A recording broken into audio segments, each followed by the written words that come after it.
Hey guys, আসসালামু আলাইকুম। তো কেমন আছো তোমরা? তো আজকের ভিডিওতে আমরা জানতে পারবো B2 স্পিড বোম্বার এই বিমানটি সম্পর্কে আমরা জানবো এটি কোন দেশ তৈরি করেছে, কোন কোম্পানি তৈরি করেছে এবং এটা ফ্লাই করতে কতজন পাইলটের প্রয়োজন, এবং আরো জানতে পারবো এটার ক্ষমতা সম্পর্কে। আরো খুঁটিনাটি বিষয় জানতে পারবেন এই ভিডিও থেকে। তো ভিডিও শুরু করা যাক। B2 স্পিড মার্কিন বিমান বাহিনী দ্বারা ব্যবহৃত একটি স্টিলথ বোমারু বিমান। বেশিরভাগ বিমানের মতো পথগত উইন্টারশেল্ড নেই, পরিবর্তে এটি পাইলটদের প্রয়োজনীয়তা, দৃশ্যমানতা এবং পরিস্থিতিগত সচেতনতা প্রদান করতে সিট ডিসপ্লের সাথে মিলিত উন্নত সেন্সর এবং ক্যামেরা ব্যবহার করে। এই নকশাটি প্রথাগত ককপিট জানালা এড়িয়ে বিমানের স্টিল বৈশিষ্ট্য বজায় রাখতে সাহায্য করে। B2 স্পিড বোম্বার বিমানের জন্য সাধারণত 2 জন পাইলটের ক্রু প্রয়োজন হয়। B2 স্পিড বোম্বারটি যুক্তরাষ্ট্র তৈরি করেছেন, নর্থ রোমান কোম্পানি দ্বারা নির্মিত, এবং এটি স্টিলথ গোপনীয় বোম্বার। এবার চলুন B2 স্পিড বোম্বার এর ক্ষমতা সম্পর্কে জানা যাক। প্রথমত, এই বিমানটির রাডার অ্যাডভান্স। এটি স্টেলথ প্রযুক্তি ব্যবহার করে যা এটিকে রাডার থেকে প্রায় অদৃশ্য করে তোলে। এই ক্ষমতা একে শত্রু অঞ্চলে গভীরভাবে প্রবেশ করতে এবং লক্ষ্যবস্তুকে আক্রমণ করতে সক্ষম করে। মহাকাশ ক্ষমতা। B2 স্পিড প্রায় 200 টন বা 4000 পাউন্ড বোমা বহন করতে পারে। এটি বিভিন্ন ধরনের অস্ত্র যেমন কনভেনশনাল বোমা, নিউক্লিয়ার বোমা এবং স্মার্ট বোমা বহন করতে সক্ষম।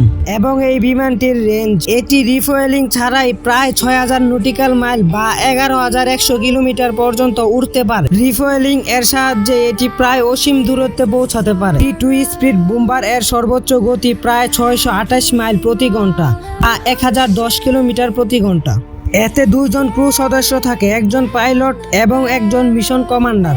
B2 স্পিড বোম্বারের এই ক্ষমতাগুলিকে একে বিশ্বের সবচেয়ে উন্নত এবং দক্ষ স্টেলথ বোম্বারগুলির মধ্যে একটি হিসাবে গড়ে তুলেছে। B2 স্পিড বোম্বারের খালি ওজন প্রায় 16000 পাউন্ড বা 72575 কিলোগ্রাম। এই তথ্যগুলি B2 স্পিড এর বিশাল আকার এবং ক্ষমতা প্রমাণ দেয়, যা এটিকে একটি অত্যন্ত কার্যকর স্টেলথ বোম্বার হিসাবে গড়ে তুলেছে। B2 স্পিড বোম্বারের উইং স্প্যান প্রায় 172 ফুট বা 52 মিটার।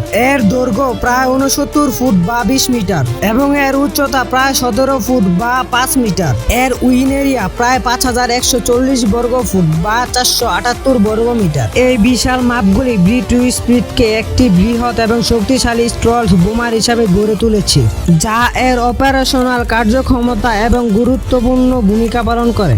B2 স্পিড বোম্বার উড়ানোর জন্য বেশ কয়েকটি স্তরের অনুমতি প্রয়োজন হয়। প্রধানত এই অনুমতিগুলি সাময়িক শৃঙ্খলা অধীনে আসে, যা মার্কিন যুক্তরাষ্ট্রের প্রতিরক্ষা বিভাগের বিভিন্ন স্তরের সমন্বয় করা হয়। প্রথমেই রয়েছে স্কোয়াড্রন কমান্ডার। B2 স্পিড বোম্বারের দৈনন্দিন অপারেশনের মিশনের জন্য স্কোয়াড্রন কমান্ডারের অনুমতি প্রয়োজন হয়। কমান্ডার মিশন প্ল্যানিং, প্রশিক্ষণ এবং টাইম স্কিনের জন্য দায়ী। তারপরে রয়েছে উচ্চতর কমান্ডার। বিশেষ মিশন যেমন যুদ্ধকালীন অপারেশন বা গুরুত্বপূর্ণ স্ট্র্যাটেজিক মিশনের জন্য উচ্চতর কমান্ডারের অনুমতি প্রয়োজন হয়। সাধারণত উইং কমান্ডার বা আরো উপরের স্তরের কমান্ডার হতে পারে।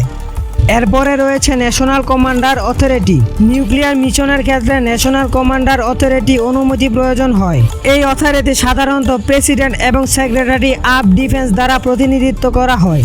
এবং সবশেষে রয়েছে ফেডারেল এভিয়েশন অ্যাডমিনিস্ট্রেশন। মার্কিন যুক্তরাষ্ট্রের আকাশ সীমার মধ্যে কোনো বিশেষ বিমান চলাচল বা অনুশীলনের জন্য ফেডারেশন এভিয়েশনের অ্যাডমিনিস্ট্রেশন এরও অনুমতি প্রয়োজন হতে পারে। এই সব অনুমতির স্তরগুলি নিশ্চিত করে যে B2 স্পিড বোম্বার নিরাপদে এবং সঠিকভাবে পরিচালিত হচ্ছে এবং যে কোনো মিশন কৌশলগত এবং রাজনৈতিকভাবে সমর্থিত। এনিওয়েজ গাইস, এই ছিল আজকের ভিডিও। তো আশা করছি এই B2 স্পিড বোম্বার এর সম্পর্কে আপনারা ফুলফিল ধারণা পেয়েছেন। তো ভিডিও ভালো লাগলে লাইক করতে পারেন, চ্যানেলে নতুন হলে সাবস্ক্রাইব করতে পারেন। তো থাকবেন, আল্লাহ হাফেজ।